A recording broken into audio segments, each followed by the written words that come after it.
Hey everybody, it is Lee. I am here at the offices of Citizen Journalism School. It's time for the daily briefing. It is Monday, March 13th. Good day. I went over and did the press briefing, did not get called on again, but again, persistence. Went to the National Press Club, met with my friends Cassandra Fairbanks, also Lauren Southern, Luke from We Are Change, Lucian Wintrich, who was on the radio show last night. Everybody went over to the White House press briefing. Not everybody got in. Lucian didn't get in, which is interesting if you've read my story on how Lucian was accosted by another reporter. There's a story in here somewhere about networking. You can network from wherever you are right now. You don't need to be in Washington, D.C. For instance, Lauren Southern has agreed to be on an episode of my podcast, Making the News, right? The way I got that was I've known Lauren online, right? Not in real life for a long time.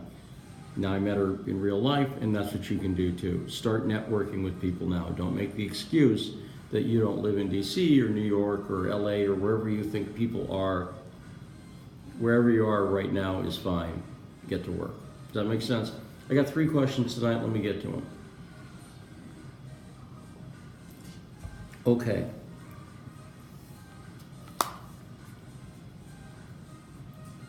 Getting out of the house is a big deal. That's what I'm going to say. It's a big deal. Okay.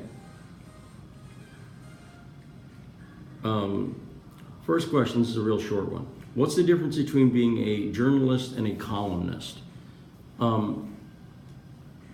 My definition, try the dictionary, but my definition would be that a columnist is someone who writes on a regular basis and often is covering opinions on stuff. That's a columnist. A journalist is someone who covers news, and that can mean a less regular schedule because news happens when it happens. You can be both. You can be both a columnist and a journalist. Some people are, but that's the difference. Does that help? I hope it does. If not, re-ask the question. What's going on with the Clinton Foundation? Is it being investigated?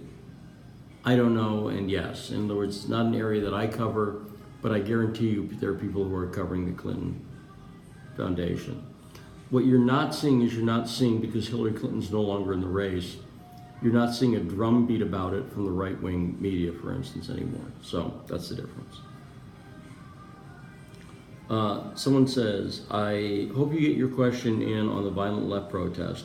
I would like to see an effort to have the police squad ready when these mass groups show up ready to cause violence. It would be easy to set up. What do you think? I think that, first off, let's talk about this journalistically.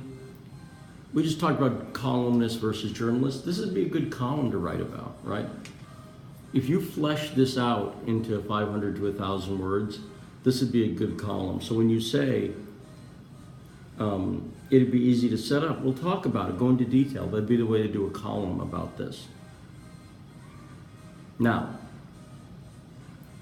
I think the problem is the politicians wouldn't let that happen. It's not the police, it's that there are politicians who are not trying to stop protest. Furthermore, it's kind of good that they don't try to stop protest, because there's the First Amendment. And I don't think the government should be trying to stop protest. But when people show up in masks and they're anarchists and they want to do violence, then yeah, I think that should be stopped.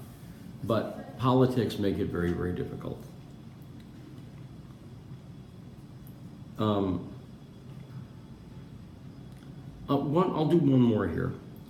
He said, is there a big story coming about the 3 brothers arrested for spying at the White House? Obama administration hired them, one with a felony. So, I know the story you're talking about, and you're not getting it right. There were 3 brothers who were hired by Congress. They're Pakistani. They were paid very large salaries, and apparently they spied on Republican congressmen's mail, which is not the same thing. So, again, my answer to you as a journalism student is if you want to write about this, this is a big area. Start researching and get writing. I have not done it. I talked to Kurt Schilling about it this morning on his show.